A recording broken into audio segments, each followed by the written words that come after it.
നമസ്കാരം. ന്യൂസ് കേരള പ്രധാന വാർത്തകളുമായി CK നാസർ കാഞ്ഞങ്ങാട്.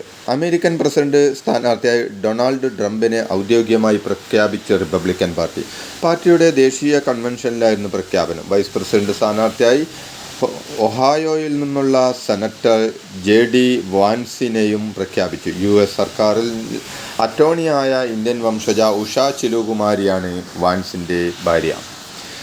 ഭരണഘടന അംഗീകരിച്ചതിൻ്റെ 75-ാം വാർഷികം വിപുലമായി ആഘോഷിക്കാൻ തയ്യാറെടുത്ത് കേന്ദ്ര സർക്കാർ.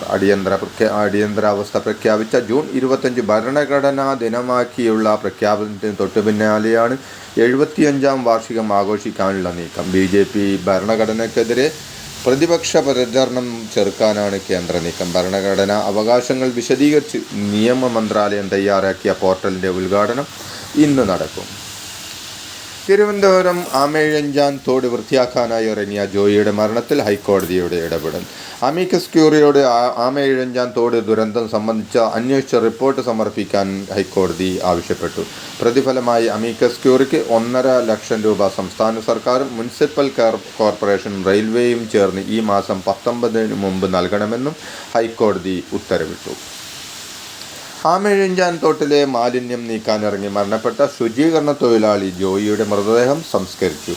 മരായമുട്ടത്തെ ജോയിയുടെ വീട്ടുവളപ്പിലായിരുന്നു സംസ്കാര ചടങ്ങുകൾ. പോസ്റ്റ്മോർട്ടം നടപടികൾക്ക് ശേഷമാണ് മൃതദേഹം വീട്ടിലെത്തിച്ചത്.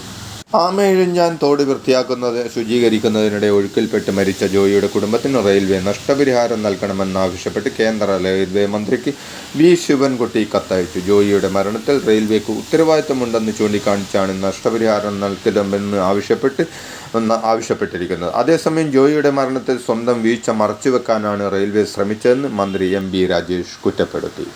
എന്തിനേയും ഏതിനേയും എതിർക്കുക എന്നതാണ് പ്രതിപക്ഷ നേതാവിൻ്റെ കടമ എന്ന് VD സതീശൻ തെറ്റിദ്ധരിച്ചതായി തോന്നുന്നുവെന്ന് LDF കൺവീനർ EP ജയരാജൻ പറഞ്ഞു. ജനങ്ങളിൽ ഭീതിയും ആശങ്കയും സൃഷ്ടിക്കുകയല്ല ഉത്തരവാദിത്തപ്പെട്ട ഒരു ജനപ്രതിനിധി ചെയ്യേണ്ടതെന്നും അനുദിനം ഉയർന്നു വരുന്ന വിവിധ വിഷയങ്ങളിൽ സ്വീകരിക്കുന്ന സമീപനങ്ങളിൽ പ്രതിപക്ഷ നേതാവ് VD സതീശൻ ഇനിയെങ്കിലും ഒരു ആത്മപരിശോധനയ്ക്ക് തയ്യാറാകണമെന്നും ജയരാജൻ പറഞ്ഞു. സ്വീകരണ തൊഴിലാളി ജോയിയുടെ മരണത്തിൽ മേയ ആര്യ രാജേന്ദ്രനെതിരെ കേസെടുക്കണമെന്ന് BJP സംസ്ഥാന അധ്യക്ഷൻ K സുരേന്ദ്രൻ. ജോയിയുടെ മരണം ദാരുണമായ സംഭവമാണെന്ന് പറഞ്ഞ സുരേന്ദ്രൻ മനഃപൂർവ്വമായ നരഹത്യയാണിതെന്നും കൂട്ടിച്ചേർത്തു. ഭരണകൂടത്തിൻ്റെ മിസ്മാനേജ്മെൻറ്റിൻ്റെ ഇരയാണ് ജോയിയെയും അതുകൊണ്ട് തന്നെ മേയർക്കെതിരെയും കേസെടുക്കണമെന്നും അദ്ദേഹം ആവശ്യപ്പെട്ടു.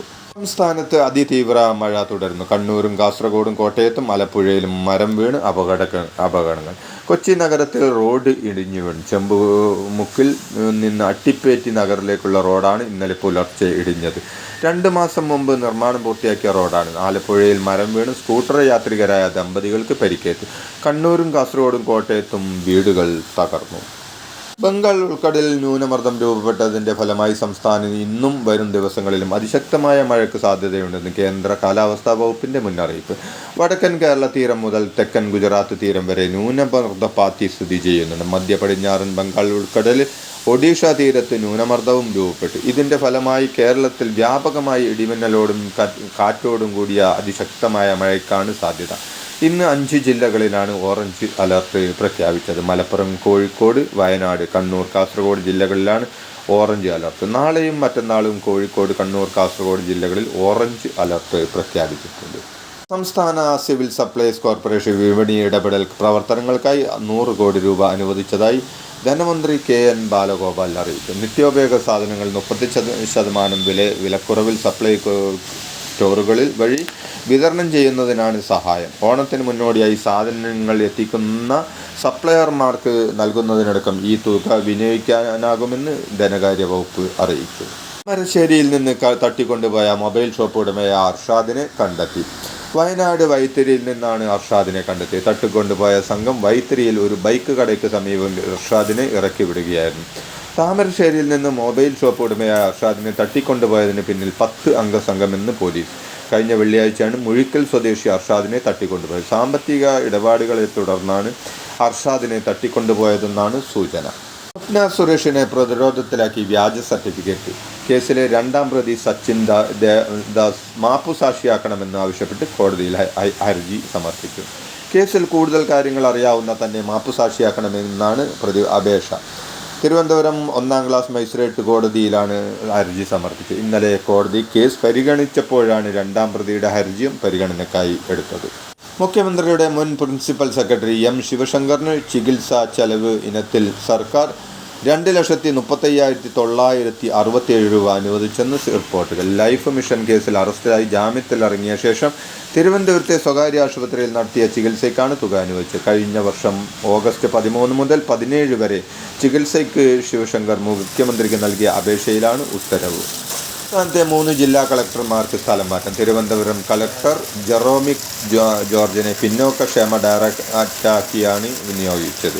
IT മിഷൻ ഡയറക്ടറായ അനുകുമാരിയാണ് പുതിയ തിരുവനന്തപുരം ജില്ലാ കളക്ടർ. കോട്ടയം കളക്ടർ വി വിഘ്നേശ്വരിയെ ഇടുക്കിയിലേക്ക് മാറ്റി. ഇടുക്കി കളക്ടർ ഷീബ ജോർജിനെ റവന്യൂ വകുപ്പിൻ്റെ അഡീഷണൽ സെക്രട്ടറിയായും നിയമിച്ചു. ജോൺ വി സാമുവലാണ് പുതിയ കോട്ടയം കളക്ടർ. സപ്ലൈകോയിൽ നിന്നും മാറ്റിയ ശ്രീറാം വെങ്കട്ടരാമന് ധനവകുപ്പിൻ്റെ ജോയിൻറ്റ് സെക്രട്ടറിയായി നിയമനം നൽകി. മുഖ്യമന്ത്രി പിണറായി വിജയനും കാസർഗോഡ് MP രാജ്മോഹൻ ഉണ്ണിത്താനും തമ്മിൽ MPമാരുടെ യോഗത്തിൽ വാക്പോര്. കാസർഗോഡ് എയിംസ് കൊണ്ടുവരാൻ ഉമ്മൻചാണ്ടി സർക്കാരിൻ്റെ കാലത്ത് നടന്ന നീക്കം അട്ടിമറിച്ച് മുഖ്യമന്ത്രി കോഴിക്കോട് പദ്ധതി കൊണ്ടുവരാൻ പിടിവാശി കാണിക്കുന്നുവെന്ന് ഉണ്ണിത്താൻ കുറ്റപ്പെടുത്തി. കാസർഗോഡ് ജില്ലയെ അവഗണിക്കുന്നുവെന്ന രാജ്മോഹൻ ഉണ്ണിത്താൻ്റെ പരാതിയും അതിനുള്ള മുഖ്യമന്ത്രിയുടെ മറുപടിയുമാണ് പ്രശ്നമായത്. സംസ്ഥാനത്തെ ധനകാര്യ മേഖലയുമായി ബന്ധപ്പെട്ട പ്രശ്നങ്ങളിൽ സംയുക്ത നിവേദനം നൽകാൻ MPമാരുടെ യോഗത്തിൽ തീരുമാനമായി. തിരുവനന്തപുരം തൈക്കാട് ഗസ്റ്റ് ഹൗസിൽ മുഖ്യമന്ത്രി പിണറായി വിജയൻ വിളിച്ചു ചേർത്ത കേരളത്തിൽ നിന്നുള്ള MPമാരുടെ യോഗത്തിലാണ് തീരുമാനം. സംസ്ഥാനത്തിൻ്റെ താൽപ്പര്യം സംരക്ഷിക്കുന്നതിനാവശ്യമായ ഇടപെടൽ കക്ഷി രാഷ്ട്രീയത്തിനതീതമായി സ്വീകരിക്കുമെന്ന് MPമാർ മുഖ്യമന്ത്രിയെ അറിയിച്ചു. കൊങ്കൺ പാതയിലുണ്ടായ മണ്ണിടിച്ചിലിനെ തുടർന്ന് 4 ട്രെയിനുകൾ റദ്ദാക്കി. ഒരു ട്രെയിൻ പനവേൽ വഴി തിരിച്ചുവിട്ടു. രത്നഗിരി മേഖലയിലെ ട്രാക്കിലേക്കാണ് മണ്ണിടിച്ചിലുണ്ടായ. മണ്ണ് നീക്കി ട്രെയിൻ ഗതാഗതം പുനഃസ്ഥാപിക്കാൻ ശ്രമം നടക്കുന്നുണ്ട്. പെട്രോൾ പമ്പ് ജീവനക്കാരനെ കാറിടിച്ച് കൊല്ലാൻ ശ്രമിച്ച ഗ്രേഡ് ASI സന്തോഷ് കുമാറിനെ സസ്പെൻഡ് ചെയ്തു. 14 ദിവസത്തേക്കാണ് ജുഡീഷ്യൽ കസ്റ്റഡി.